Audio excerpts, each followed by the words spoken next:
अहोई अष्टमी व्रत कथा। कार्तिक कृष्ण अष्टमी के दिन अहोई माता की पूजा की जाती है। इस दिन महिलाएं अपनी संतान के लिए निर्जला व्रत करती है। शाम को तारों की छांव में कथा सुनकर तारों को अर्घ देकर व्रत खोलती है। कई जगह तारे निकलने के बाद अहोई माता की पूजा होती है। पौराणिक कथाओं के अनुसार प्राचीन काल में एक साहूकार था जिसके 7 बेटे और 7 बहुएं थी। इस साहूकार की एक बेटी भी थी जो दिवाली में ससुराल से मायके आई हुई थी। दीपावली पर घर को लीपने के लिए 7 बहुएं मिट्टी लाने जंगल में गई तो नड़न भी उनके साथ चली गई।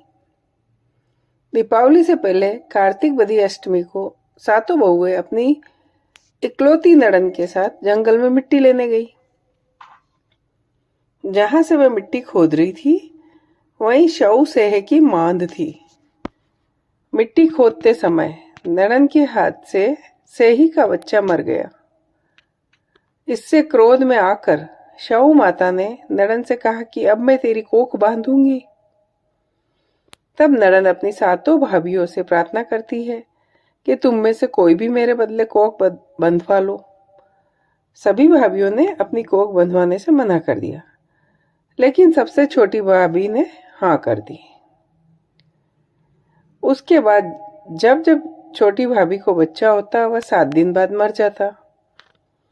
एक दिन साहूकार की स्त्री ने पंडित जी को बुलाकर पूछा, क्या बात है, मेरी इस बहू की संतान 7वें दिन क्यों मर जाती है? तब पंडित जी ने बहू से कहा कि तुम काली सुरही गाय की पूजा करो। उन्होंने बताया कि काली गाय शव माता की भाईली है, वह तेरी कोख छोड़े तो तेरा बच्चा जिएगा। छोटी बहू ने पूरी लगन से गाय की सेवा की। एक दिन गौ माता बोली, मेरे जागने से पहले कोई मेरी रोज सफाई कर जाता है, आज देखूंगी। गौ माता खूब सुबह जागी तो देखती है साहूकार की बेटे की बहू उसके यहाँ सफाई कर रही है। गौ माता बहुत प्रसन्न हुई और बोली, तुम्हें जो चाहिए वो मांग ले।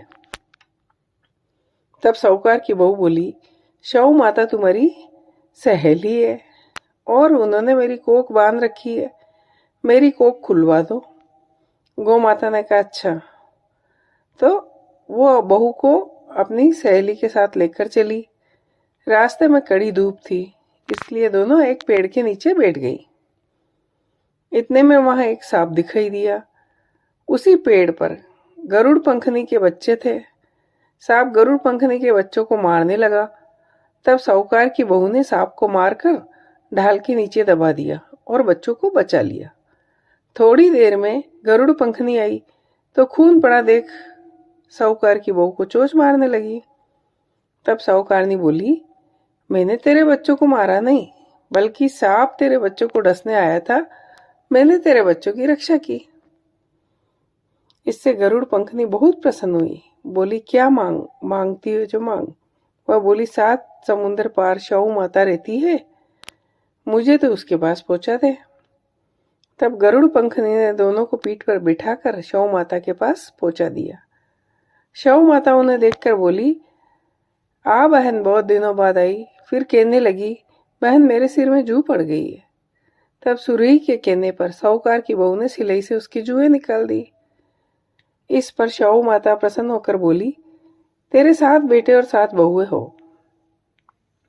साहूकार ने बोली, मेरा तो एक भी बेटा नहीं बचा, 7 थे, अब एक भी नहीं है।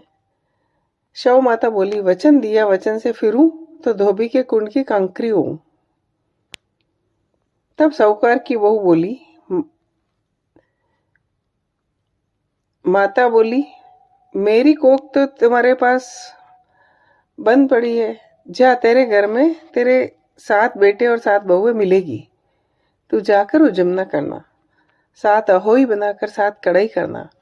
वह घर लौट आई, देखा 7 बेटे 7 बहुएं बैठी है, वो तो बहुत खुश हो गई। उसने 7 अहोई बनाई, 7 उजमने किए, 7 कढ़ाई की। दिवाली के दिन जेठानी आपस में कहने लगी, जल्दी जल्दी पूजा कर लो, कहीं छोटी बहू को याद आ जाएगी और रोने लग जाएगी बच्चों की याद में। काफ़ी देर तक रोने की आवाज़ नहीं आई तो जेठानी ने बच्चों को भेजा। बच्चों ने देखा, वापस आकर कहा, चाची तो कुछ मान रही है, खूब उजमना हो रहा है।